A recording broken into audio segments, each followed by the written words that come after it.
My name is Elias Jung, and I've always been a quiet man. Not the kind who makes ripples, not even the kind who stands at the edge of the pond. I live in a compact studio apartment tucked between a laundromat and a tofu shop in Gangnam. My days are simple. I wake up at 6, feed my cat Minji, make the same cup of instant coffee, and ride bus 421 to a second-hand bookstore where I've worked for the past 4 years. I like books because they don't demand anything. They wait, they listen, they never betray. People, on the other hand, people are messy. That's why I never expected anyone like her to walk into my life. She appeared on an unremarkable Tuesday in March. The rain outside was thin and cold, tapping the windows like a metronome. I was restocking the philosophy section when I heard the doorbell chime and the rhythmic click of heels. Sharp, measured, deliberate. I looked up. She wore red. Not just any red. It was deep, like the heart of a pomegranate or the bloom of a fresh wound. Her dress was tailored to perfection, long-sleeved, form-fitting, and modest in a way that made it more dangerous. Her black hair was tied in a high twist, and her lips were the same blood-red shade as her dress.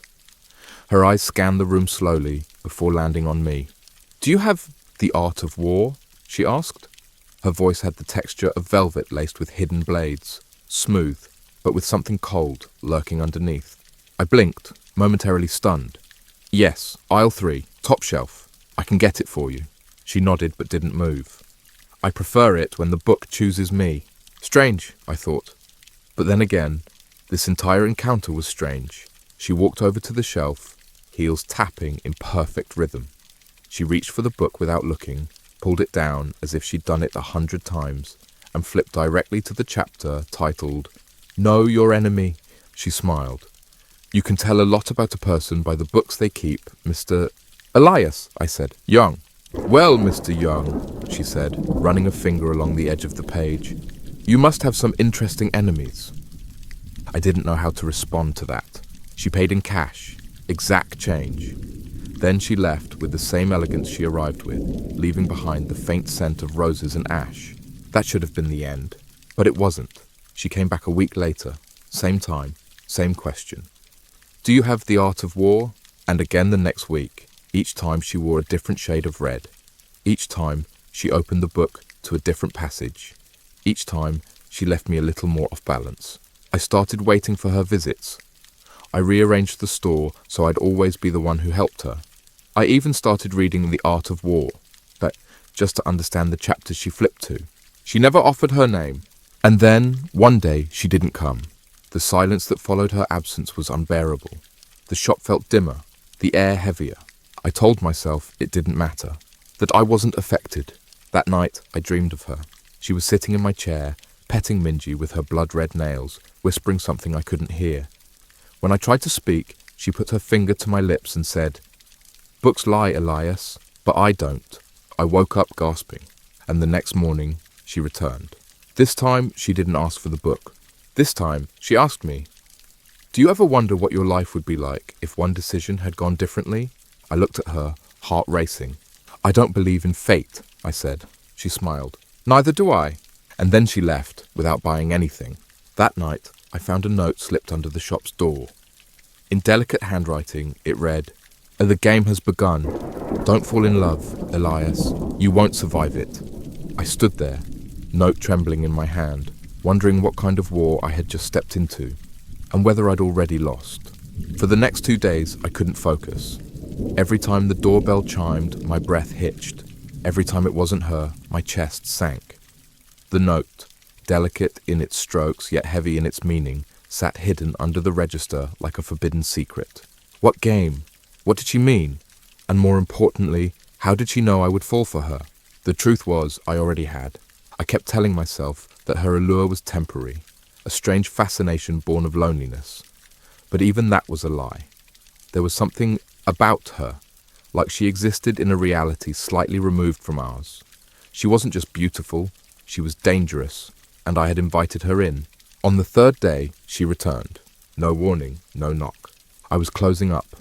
The lights were dimmed. Rain poured outside like a monsoon. The last customer had left an hour ago, and I was shelving the final book when I turned. And there she was, Seraphine, drenched from the storm, red coat soaked and clinging to her figure like second skin. Her eyes, sharp and unrelenting, held mine as she spoke. "I need your help." The words were simple, but the urgency behind them sent adrenaline down my spine. "With what?" I asked. She didn't answer. Instead, she walked past me, into the back of the shop, the staff area, the break room, the shadows. I followed. She sat on the old couch near the employee lockers and finally removed her coat. Underneath, she wore a black turtleneck and slacks, her hair now loose, damp waves tumbling over her shoulders. "I want to show you something," she said, producing a folder from her coat. "But once I do, you can't unknow it." She opened it. Photos, newspaper clippings, bank records, surveillance stills. All of one man, tall, suave, early 40s, smile like a wolf. "This is Julian Huang," she said. "He was my fiancé." My heart dropped. "Was?" She nodded. "Until he framed my brother. Had him imprisoned for a crime he didn't commit. Then Julian disappeared, faked his death, took everything." She passed me a grainy photo. My hands went cold. It was a street surveillance image of me walking out of a pharmacy 2 nights ago. In the background, a man stood near a payphone. "Julian Huang, I think he's watching you," Seraphine whispered. "And I think he's using you to get to me." I didn't know what to say, but in that moment, I realized something terrifying. This wasn't about romance anymore. This was war, and I had just become her weapon. The photo haunted me. It wasn't just that Julian Huang was alive. It was that I had passed within a few feet of him and never noticed. And if Seraphine was right, that meant he had noticed me and had chosen to remain unseen. That kind of calculation chilled me to the bone. Seraphine sat across from me in my living room that night, legs folded neatly beneath her, sipping tea like she wasn't asking me to step into the eye of a storm. Julian isn't just dangerous," she said. "He's persuasive, charismatic, a strategist. He builds masks the way some people build empires, and he never leaves loose ends." "Then why didn't he kill you?" I asked quietly. She didn't answer right away. Her fingers gripped the porcelain cup a little tighter. "Because he never expected me to become this version of myself." I didn't fully understand what she meant, but I didn't push. The shadows under her eyes told me there was more to her past than just betrayal. "So what do you need me to do?" I finally asked. She looked up, and for the first time, her gaze softened. "Be bait." The words landed like a stone in my stomach. "I can't get close to him, but you already did. He's curious about you. We use that. You want me to get his attention?" She nodded. "Draw him out, make him feel in control, and then we rip that illusion away." It sounded simple. It wasn't. Over the next week, Seraphine taught me things no bookstore clerk should ever need to know. How to read body language, how to spot a tale, how to manipulate a conversation without saying a word. We created a false identity, Elias Jung, a freelance archivist, a collector of rare texts, someone who moved in the same quiet academic circles Julian once frequented. We planted evidence online, posted on forums, fed breadcrumbs into channels Seraphine said Julian still monitored. It was like preparing for a play, except this stage was real, and the audience could kill you. My hands shook every time we rehearsed. But Seraphine never judged me. She just whispered, "Fear sharpens you, use it." And then it happened. A text, unknown number, no contact name. "You're not who you say you are, but I admire the performance. Let's talk." Attached, a photo of me in the bookstore, from inside the shop. I turned to Seraphine. She only smiled. "He's watching," she said. "Good. Now we make him act." That night, we kissed for the first time, and it felt like both a promise and a farewell. Our meeting was set for a rooftop bar in Itaewon. Wednesday night, 10 p.m. He chose the place, the time, the table, every variable. But Seraphine had made one thing clear. Control what you can, accept what you can't, and never let him see you break. I arrived 15 minutes early, ordered whiskey I didn't drink, wore a navy coat and new leather gloves. Beneath the collar of my shirt, Seraphine had pinned a microphone the size of a button. "He'll know it's there," I had said. "Good," she'd replied. "Let him know we're watching too." At exactly 10, he appeared. Julian Huang. He looked nothing like the faded photo. He was elegant, calculated, hair slicked back, suit crisp, eyes that held the same darkness as a deep tunnel, one you don't realize you've fallen into until it's too late. He sat across from me without a word, examined the skyline, took his time. Then he said, "You don't look like someone who'd risk his life for a woman like Seraphine." I swallowed. Maybe I'm not risking it for her. His brow arched. Interesting. For the next 10 minutes, we danced verbally. He questioned, I deflected, he poked, I parried. He smiled like a man who enjoyed watching things unravel. And then, without changing tone, he said, "She killed him, you know. Her brother." I froze. He leaned forward. "He didn't die in prison. She put him there, fabricated everything, to gain sympathy, to gain access. To you." "Lies," I whispered. Julian smiled wider. "Maybe, or maybe she's using you to finish what she started." He stood, buttoned his jacket, and dropped an envelope on the table. "Inside is everything you need to know. Birth records, arrest reports, medical files. Go ahead. Ask her about the river. See what she says." Then he left. I didn't move, just stared at the envelope like it was poison wrapped in paper. I didn't want to believe him, but I couldn't ignore the seed he had planted. When I returned home, Seraphine was waiting. She looked at the envelope, then at me. "Don't open it," she said softly. "Please." And for the first time since I met her, she looked scared. I didn't sleep. The envelope sat on my kitchen table like a loaded gun.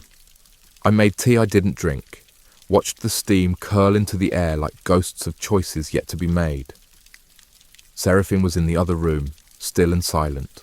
She hadn't said another word since asking me not to open it, but I had to know. With trembling fingers, I peeled it open. There were documents, black and white photographs, a hospital wristband, an obituary, and a name. Evelyn Minji Thorne. Seraphine. Not her real name, not even close. The file read like a playbook of reinvention. 4 different aliases. 4 abandoned cities, each one ending in fire, figuratively or literally. The most damning piece was a psychiatric record from a hospital near the Han River. Schizotypal tendencies, narcissistic traits, a history of manipulation. But then came a note scrawled in a different handwriting. "Unreliable narrator, maybe weaponizing vulnerability." My head spun. Was this real? Was any of it real? I heard her voice behind me before I could turn. "You opened it." I stood. "You lied to me." She didn't flinch. "I didn't lie. I just didn't tell you everything." "Evelyn?" She winced at the name. "Not anymore." "Then who are you?" She approached slowly, her expression unreadable. Someone who lost everything. Someone who spent 10 years learning how to survive men like Julian. Someone who never had the luxury of being honest. I wanted to believe her. I wanted her to say something, anything, that would make this feel less like betrayal. "I found a body," she said quietly. "A girl in the river. No ID, no family. I took her name, her life, because mine was no longer safe. Julian made sure of that." "And your brother?" I asked. A pause. Then, "I didn't kill him, but I used his story. I made people believe it because it gave me power."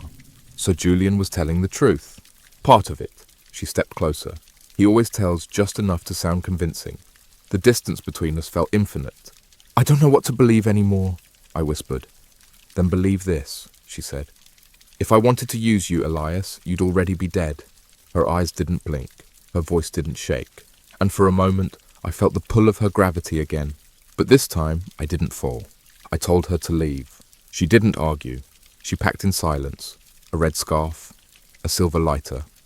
The folder, empty now. Before she walked out, she said, "You'll see him again. And when you do, remember this. Julian never pulls the trigger himself. He makes you do it for him." Then she was gone. I thought I would feel lighter, freed. I didn't. I spent the next 3 days in a daze, reviewing everything, replaying every word, every look, every question. I kept returning to the river. What happened there? Why was that the one thing she wouldn't talk about? Eventually, I decided to find out. The hospital in question had changed names, but the building still stood, a rusted shell on the edge of the Han, where the city forgot itself. I bribed the custodian for access to the archives. Most files were water damaged. Mice had chewed through the folders, but one name, Evelyn Minji Thorne, was marked in red. Patient file missing, presumed drowned. I stared at the note attached. Recovered near the water's edge, wrist slit, no pulse, but not cold, not yet. Discharged against recommendation, no signature, no date, just a blank form, a blank future. As I left the building, I saw him, Julian, leaning against my car, smiling. "You found it," he said. "Good, now we can stop pretending." He handed me a phone. On the screen, a live video. Seraphine, tied to a chair, mouth taped, eyes wild. "You still don't know who to believe," he said. "Let me help." Then he pulled a gun from his coat and put it in my hand. "Your move, Elias." My fingers wrapped around the cold grip of the gun. It didn't feel real. Nothing did. The world had flattened into a single moment, suspended between breath and bullet. Seraphine was still on the screen. Her eyes weren't begging. They weren't afraid. They were burning. Julian leaned in. "You wanted answers. Now you get to ask the final question. What's she worth to you?" My voice was barely audible. "Why me?" He laughed, deep, amused, tired. "Because you're the only one she let close. The only one stupid enough to love her after knowing the truth. That makes you the perfect piece." I looked at the phone again. A timer blinked in the corner of the screen. Ofaste VA, 5 minutes. Julian turned to leave. "Follow the red star in the alley. Room 47. Don't be late." I didn't wait. I ran. The alley was narrow, damp, stinking of old soul. But the red star was there. Spray painted on a steel door. Room 47 was inside a decrepit motel hallway, its walls stained and crumbling. The door creaked open. She was there, Seraphine, bruised but alive, tied to a chair, and beside her, another figure, not Julian. My reflection, a man in my clothes, my face, my voice. He smiled. "Hello, Elias." My mind cracked. "What is this?" Seraphine struggled against her bindings. "He's been watching you for months, training an imposter, replacing you." Julian's voice echoed from a speaker in the corner. "The perfect trick. See, Elias, in war, sometimes you don't destroy the enemy. You become him." The double raised a gun. "You've made this easy. Thank you." But something snapped in me. I lunged, the real kind of desperate, the kind born from betrayal, love, and rage. We fought, mirror against mirror. Blood spilled. I didn't know who screamed. In the end, I stood over him. He lay still, my face, mouth ajar. I pulled the tape off Seraphine's mouth. She gasped. "I told you," she said. "He never pulls the trigger himself." And in the corner, a tiny red light blinked off. We went into hiding. Julian vanished. But his message lingered. "I don't need to kill you to win. I just need you to lose yourself." And I almost did. Seraphine and I disappeared into the countryside. We burned everything that connected us to our old lives. IDs, bank cards, the photos, even the art of war. But trauma doesn't burn clean. Sometimes I wake in the middle of the night and find her staring at the wall. Not crying, not speaking, just remembering. Sometimes I wonder if she's waiting for him to knock again. Sometimes I wonder if I am. Then, one autumn night, she whispered to me, "Do you think we're real now?" I didn't know how to answer, because sometimes I felt like I was still in that room, facing my double, still choosing which version of me survives, still holding that gun. But I took her hand and said, "We're the only real thing left, and maybe that's all love ever is. A beautiful lie you choose to believe, even when it's wrapped in velvet, even when it chains you. The end."